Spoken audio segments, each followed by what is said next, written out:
اللہ اللہ اللہ اللہ ہو جاتا ہے۔ بعض لوگ بچے حفظ کر رہے ہوتے ہیں اور ان کو حفظ یاد نہیں رہتا، سبق پڑھتے ہیں سبق یاد نہیں ہوتا، تو یہ حافظہ زیادہ تر کمزور ہوتا ہے دو وجہوں سے۔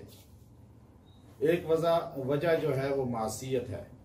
امام شافعی رحمۃ اللہ علیہ اپنے استاد امام وکی رحمۃ اللہ علیہ کی خدمت میں حاضر ہوئے تو آپ نے ارشاد فرمایا کہ میرا حافظہ بہت کمزور ہوتا ہے، تو آپ مجھے کوئی ایسا عمل بتائیں کہ میرا حافظہ قوی ہو جائے۔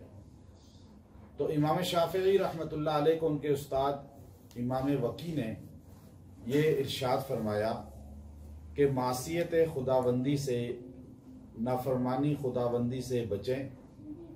جب انسان خطا کرتا ہے تو انسان کا دماغ کمزور ہو جاتا ہے۔ پہلے زمانوں میں حافظے قوی ہوتے تھے۔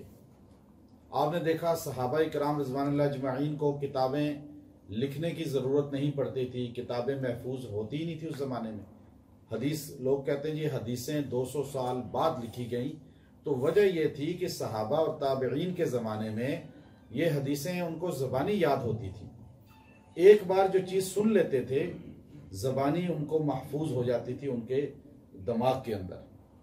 پھر ہمارے زمانوں کے اندر حافظے قوی ہوتے گئے، پھر کمزور ہوتے گئے، لیکن کچھ اشخاص تھے جن کے حافظے قوی ہوتے گئے۔ مولانا انور شاہ رحمۃ اللہ علیہ کاشمیری محدث دیوبند جو تھے، ان کا حافظہ اتنا قوی تھا کہ بخاری شریف، مسلم، ترمذی، دیگر کتب ان کو زبانی ازبر یاد تھی۔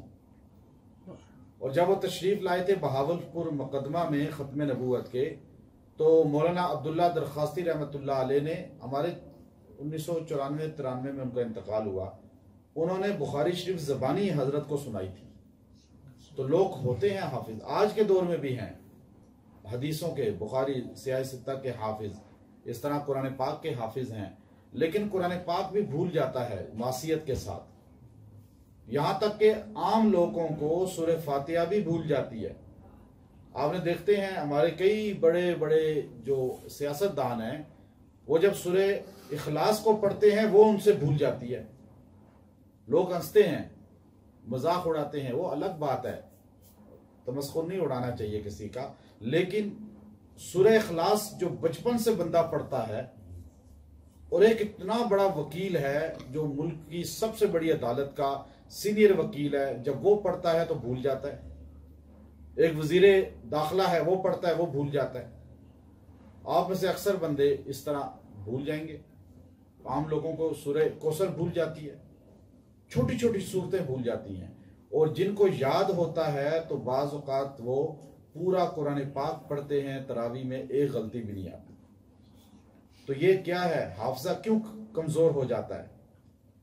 آج ہر بندہ عام، یہ تو ایک علماء حفاظ کی بات ہے، عام بندے مرد خواتین کی یہ حالت ہے کہ میں ان کو یہاں وظیفہ جب بتاتا ہوں تو وہ 10 بار مجھ سے پوچھتے ہیں کہ جی کیسے پانی میں پینا ہے، دم کیسے کرنا ہے، 3 بار میں بتا چکا ہوتا ہوں، تو وہ پھر بھی پوچھتے ہیں، ان کو اتنا یاد نہیں رہتا۔ عام عوام کے حافظے کیوں کمزور ہو گئے؟ نافرمانی کی وجہ سے۔ اللہ کی نافرمانی جتنی انسان کرتا ہے اتنا ہی دماغ کمزور ہو جاتا ہے، اس کو پھر یاد ہی نہیں رہتا، نماز پڑھی نہیں پڑھی، نماز کا وقت گزر گیا۔ جس انسان کو حافظہ کمزور ہو تو پہلی چیز وہ استغفار پڑھے کہ اللہ تعالیٰ میرے دماغ کو، میرے حافظے کو قوی کرے، معصیت کی وجہ سے، گناہوں کی وجہ سے میرا دماغ کمزور کر دیا گیا ہے۔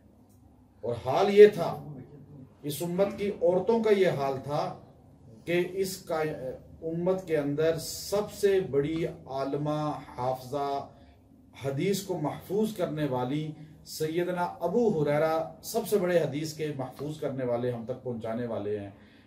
اس کے بعد دوسرے نمبر پر سیدہ عائشہ صدیقہ ہیں، انہوں نے سب سے زیادہ حدیثیں ہم تک پہنچائی، عورتوں کو یاد تھی، لائن لگا دیتی تھی۔ امام بخاری کے استادوں میں 40 عورتیں ہیں، زبانی یاد تھی حدیثیں۔ تو ہمارا حال یہ ہے کہ ابھی میں آپ کو ایک چھوٹا سا وظیفہ بتاؤں گا، آپ کو یاد نہیں ہوگا۔ میں بھی کراچی میں بڑے بڑے مدارس میں وظیفے بتائے، بیان کیے، تو بعد میں پھر پوچھتے تھے جی کون سا دوبارہ بتائیں. کیوں ہمارا عوام کا یہ حال ہے کہ ہمیں 2 جملے یاد نہیں رہتے نافرمانی کی وجہ سے. اللہ کی اطاعت کریں، یہ تو ہو گئی پہلی بات. دوسری بات یہ کہ سر کی مالش نہیں کرتے، تیل لگاتے ہی نہیں سر کو. عورتیں تو بالکل ہی نہیں لگاتی، مرد بھی مالش نہیں کرتے. حضور صلی اللہ علیہ وسلم کی سنت ہے سر کو تیل لگانا، سرما لگانا. دیکھیں سنت ہے نا. جب تک ہماری قوم نے یہ چیزیں اختیار کیے رکھی، نظر بھی ان کی تیز تھی، اینکیں نظر ہی نہیں آتی تھی، لوگ اینک پہنتے ہی نہیں تھے، اور اینکوں کی دکانیں ہی کوئی تھوڑی بہت ہی نظر آتی تھی. اب ہم جو ہے کیوں ہم اصل بیس سے ہٹ گئے جو نبی کی سنت ہے. اب مسواک چھوڑ دیا، اس سے حافظہ قوی ہوتا ہے. مسواک سے آپ جو ہے مالش سر کی کریں، حافظہ قوی ہوگا، دماغ تر رہے گا. اور ایک مجرب عمل آپ کو بتاتا ہوں. میں ابھی سندھ میں گیا، نواب شاہ میں، ابھی پرسوں کی بات ہے. تو وہاں ایک ایسی عظیم شخصیت، بزرگ، جو اس وقت ملک پاکستان انڈیا میں ان سے بڑی عمر کا کوئی بزرگ نہیں ہے صاحب نسبت، جو مولانا عبید اللہ سندھی رحمۃ اللہ علیہ کے شاگرد اور ان کی صحبت اختیار کرنے والے، اور 120 سال عمر کے ہیں. ان کے بیٹے ساتھ تھے، میرے ساتھ بیٹھے. 70 سال سے زیادہ ان کی عمر تھی، باقی ان سے بڑے بہن بھائی بھی تھے. تو انہوں نے آواز ان کی بالکل بچوں جیسی اور بالکل ضعیف، پتہ چلتا ہے. تو انہوں نے مجھے کہا کہ میں حافظے کا وظیفہ آپ کو، اور بھی بہت سی انہوں نے چیزیں بتائیں، لیکن ایک حافظے کا کہ بچہ حفظ کر رہا ہے، یاد نہیں ہوتا، سبق اسکول کا کوئی بھی کسی قسم کا کوئی چیز ہے یاد نہیں ہوتی، تو یہ وظیفہ پڑھیں. سَنُقْرِئُكَ فَلَا تَنْسَى. آپ سارے پڑھیں. سَنُقْرِئُكَ فَلَا تَنْسَى. سَنُقْرِئُكَ فَلَا تَنْسَى. کتنا آسان ہے. انہوں نے کہا یہ وظیفہ 33 مرتبہ کھانے پینے پہ دم کر کے اس کو کھلا پلا. سر کی مالش کرنی ہے، اس پہ بھی دم کر لیں، اور بندہ خود بھی پڑھے، چلتے پھرتے پڑھتا رہے. کوئی سبق یاد کرنا ہے، اس سے پہلے جو ہے سبق یاد کرنے سے پہلے آپ پیپر، کوئی بھی چیز ہے، پیپر دے رہے ہیں اسکول میں، کوئی بھی ایسے مسئلہ ہے، تو آپ اس سے پہلے 3 بار پڑھ کے پھر سبق کو پڑھیں، انشاءاللہ آپ کو یاد ہو جائے. تو یہ حافظہ بھی قوی کرتا ہے، اور انسان کو اللہ تعالیٰ دماغ میں وہ چیز بٹھا دیتے ہیں. اگر وہ کافی عرصہ پہلے چیز پڑھی ہے، لیکن اگر اب یہ چیز پڑھ کے پیپر سامنے دیکھے گا تو جو چیز پڑھی ہوئی ہے کئی مہینوں پہلے وہ بھی دماغ میں آ جائے گی. تو انشاءاللہ اللہ تبارک و تعالی دماغ کو قوی کریں گے. وآخر دعوانا الحمدللہ.